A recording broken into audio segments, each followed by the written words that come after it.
Hello friends. So in the first video we studied complex number. So we define complex number and we try to study how to add to complex number, how to subtract.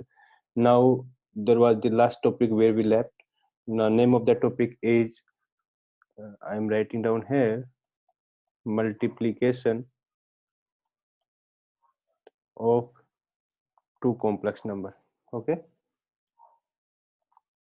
two complex number.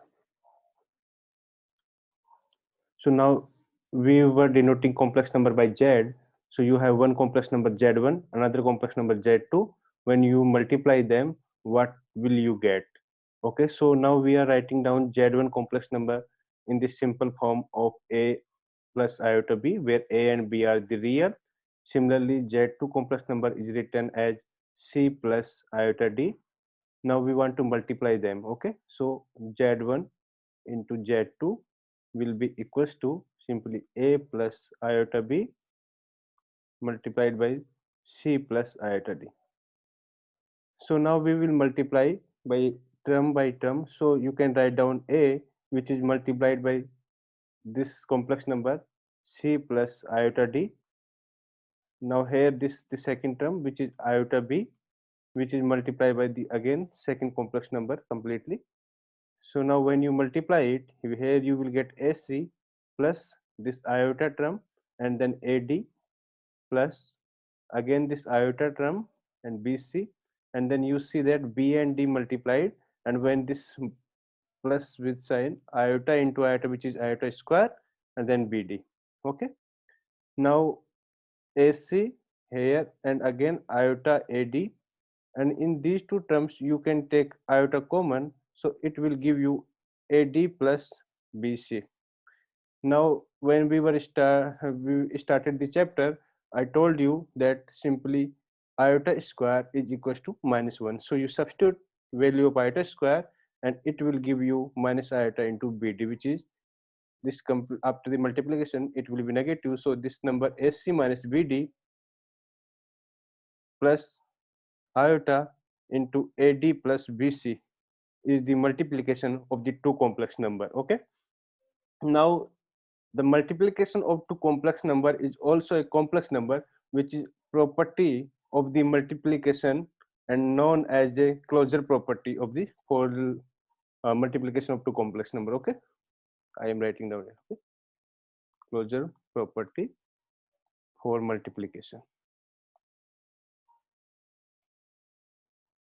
Now if we want to take one example where a and b have some numeric digit, so let's a is z1 is equals to 3 plus 4 iota and z2 is equals to 2 minus 7 iota.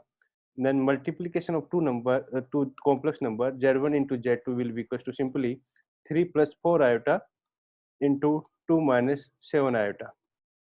Now again you can do same 3, which is multiplied by the complex number 2 minus 7i plus 4 iota, then 2 minus 7 iota. So which will give you 6 minus 27 iota, so 21 iota. Then the second term after multiplication will give you 8 iota minus that is 28, and then iota square will give you -1, which in result will be plus here. So now 28 plus 6 will be 34, and this minus 21 here and this plus 8 here. So when you subtract this plus 8 in minus 21, so what number will you get here? So you will have 13 of minus, okay, iota. So again you can easily see that this is a complex number. So this is the property of the causal property of the multiplication, which this follows. Okay, now second property similar to the when we did the addition for two complex number, there were some basic property of addition which the addition of the complex number follow. Similarly, the multiplication of two complex number also process the given properties. One the closure property, and the second I am writing down here the commutative law. Commutative law. In commutative law, we have two complex number, and the multiplication of two complex number in like in the Z1 Z2, and then you do the reverse order, and you have the same uh, number. Then you say that the multiplication of two complex number follow the commutative law. Okay. Now the third property, which was again associative law. In associative law, we have three complex number. Okay, associative law. So three complex number like Z1, and then you multiply with the Z2, and after that you multiply the resultant complex number with Z3. Then you leave Z1, and then you multiply Z2 Z3 first, and then after resultant complex number you will multiply with Z1. If you have the same complex number, then you will say the multiplication of three complex number follow the associative law, and it's really happen. Okay. Now the most important identity for the multiplication is what is the multiplicative identity for the multiplication. So you have a complex number Z1. Now multiplication identity will be like if you are multiplying this complex number with another complex number, then you should have the same complex number. So it means this complex number should be like, it should not change the strength or the value of this Z1. Okay. So if Z1 is equals to simply let's say 3 plus 4 iota, then if you are multiplying with another complex number here, a plus let's say iota b, then the resultant complex number you should get 3 plus 4 iota. It is only possible when a plus iota b is equals to 1 plus iota 0. So when you multiply, then you will get the same complex number. So multiplicative identity is complex will be 1 plus iota 0 for a complex number. Clear? Now let's start with the fifth identity, which is existence of multiplicative inverse. Existence of multiplicative inverse. So here you have a complex number Z1. Okay. Now if you want to multiply this complex number with its inverse, which is 1 upon Z1, then you will get 1. Okay. So this is the number which is called the multiplicative inverse of the complex number Z1. How do we calculate it? So Z1 is simply equals to a plus iota b, and let's say a is not equals to 0, and similarly b is not equals to 0, then what will be value of 1 upon Z1? So we write down it a plus iota b. So this doesn't look as a complex number. So the simplest form of the complex number is simply a plus iota b in this form. So we want to change this in this form. Okay. So how can we change it? So let's come to the next slide, and here we have 1 divided by a plus iota b. So what we do, we multiply with its a minus iota b, and also divide it with same complex number. Why we are multiplying with this? There will be next topic which is called is the complex conjugate of a complex number. Then I will let you know. So here you can understand, in the denominator you have a minus iota b, in denominator a plus iota b and a minus iota b. So this is very simple. You can easily multiply two complex number, which we have already did in the previous slide, and I'm also writing it down here.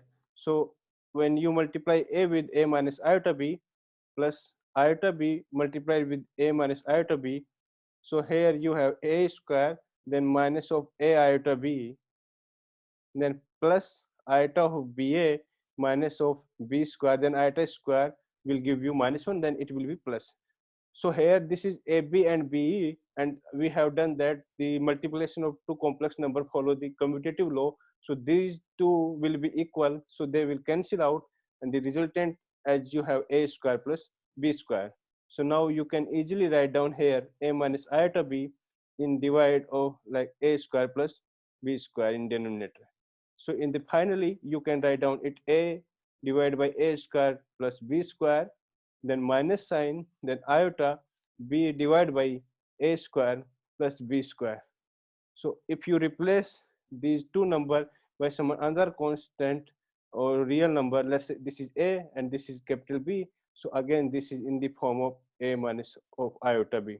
So what is this complex number? So this complex number is the multiplicative inverse of the complex number z. So it is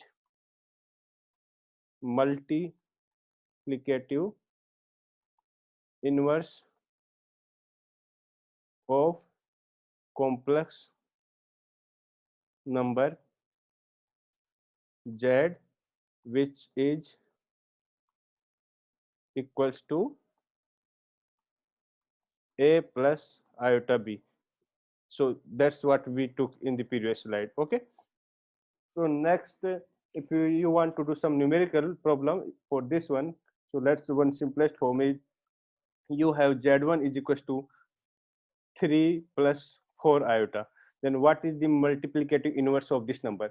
So multiplicative inverse means you have this complex number, and if you multiply the multiplicative inverse of this complex number with itself, then you will have 1. Okay. So here we want to calculate the value of 1 upon z1. So simply write it down 1, and value of z1 is given, that is 3 plus 4 iota.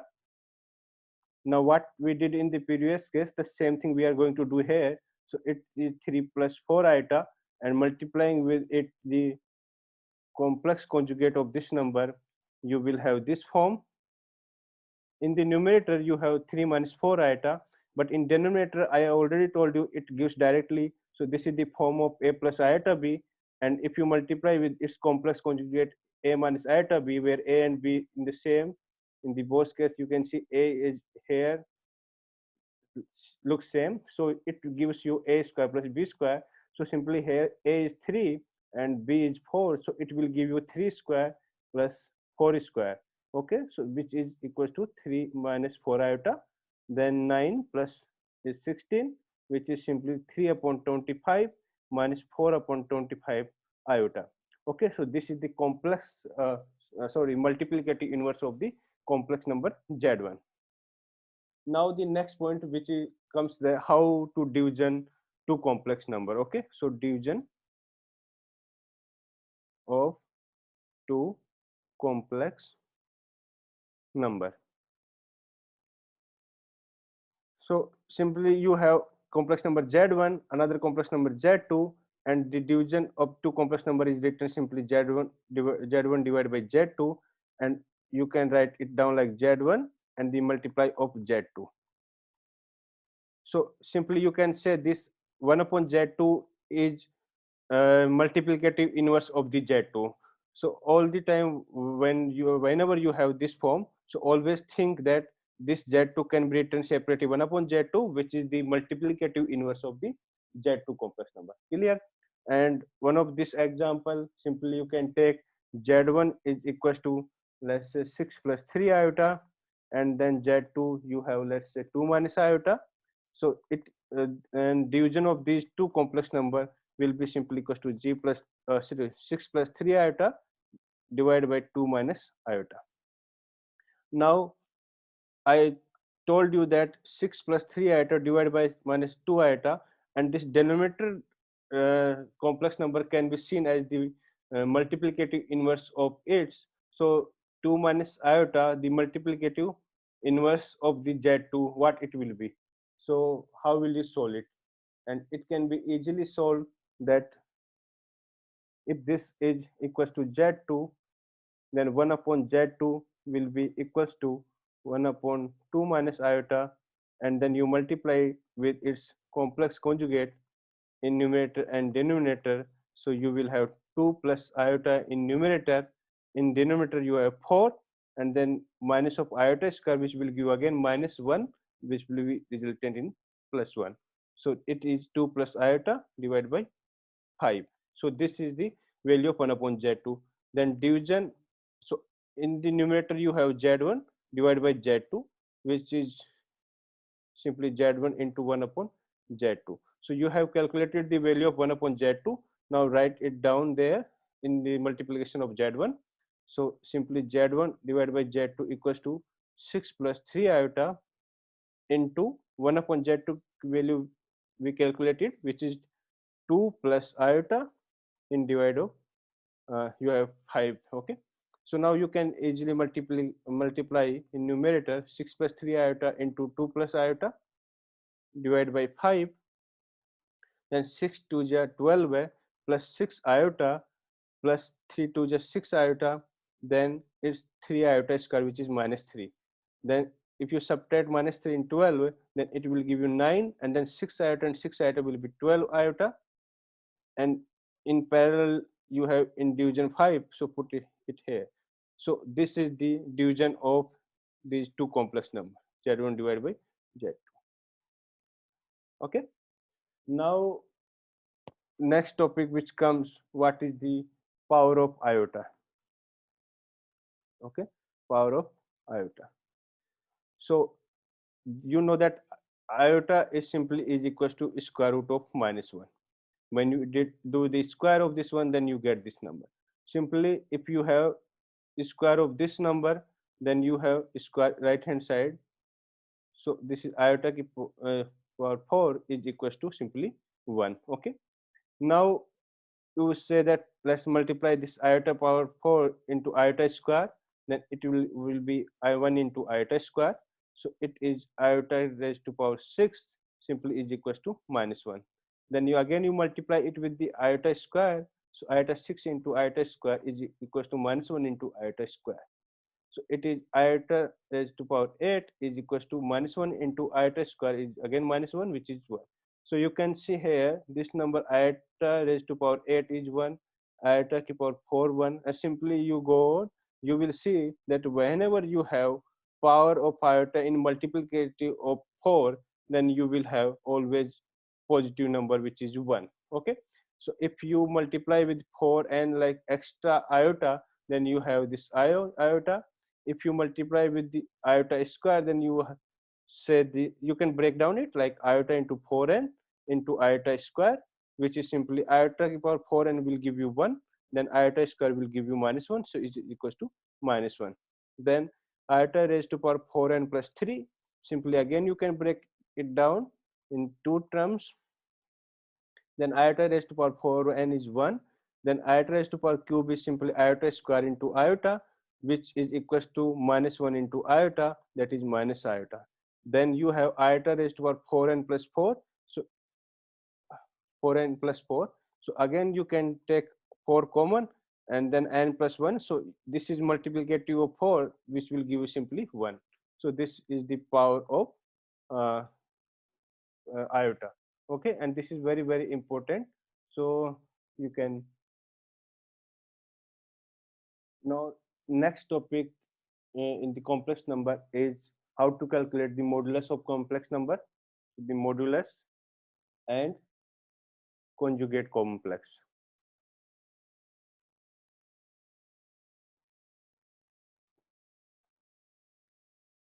Now we will start with the modulus. So you have one complex number z1, which is simply we were writing it in the form of a plus iota b.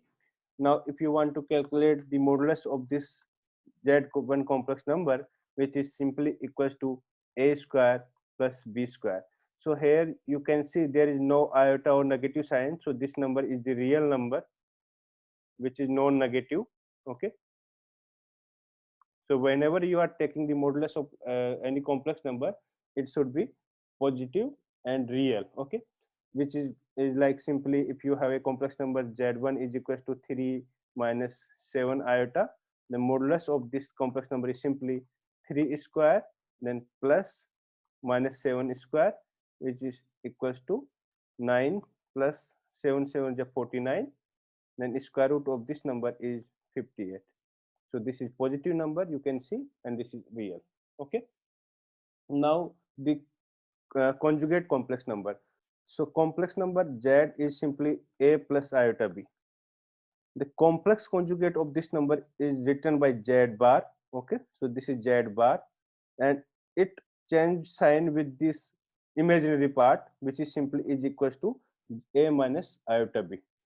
So this is very very important. Sometimes it is directly written that's 3 plus iota, and they put the bar on top of this complex number. So you should change the sign of the complex part of the imaginary part of the complex number. The real part will be the same. So there are another example, let's say minus 3 minus 7 iota. Then you have this uh, conjugate of this complex number, which is simply minus 3 plus 7 iota. So these are the some example for the complex conjugate. Now the last point for today's lecture is some property for the complex number or some results. So one of the result is if you have multiplication of two complex number in this form, then you can separately write down these two complex number with their modulus. Okay. The second property, if you have two complex number division and then modulus, so again this modulus can be break down in the numerator and denominator separately. Third property is if you have two complex number addition or subtraction and then their modulus, then again uh, so not modulus here, you just have the bar, okay, at top of that. Then it can be easily break down separately on the top of each complex number, which is simply z1 bar plus minus z2 bar. The sign will be the same. Okay. Now the fourth is you have one complex number like z raised to power minus 1 is simply written as the 1 upon z. Now how to calculate this z inverse, which I told already. So z inverse is simply 1 upon z. Then what we were doing here, so it is z minus 1 into z is equals to 1. To calculate the complex multiplicative inverse of any complex number, you just multiply by this complex conjugate of this number in denominator and the numerator. Okay. Then so let's you if you have complex number z equals to a plus iota b, then the z inverse of this will be equals to simply 1 upon a plus iota b, and then you multiply the complex conjugate of this number, and the resultant uh, complex number will be the multiplicative inverse of this z. Okay. So for today, that's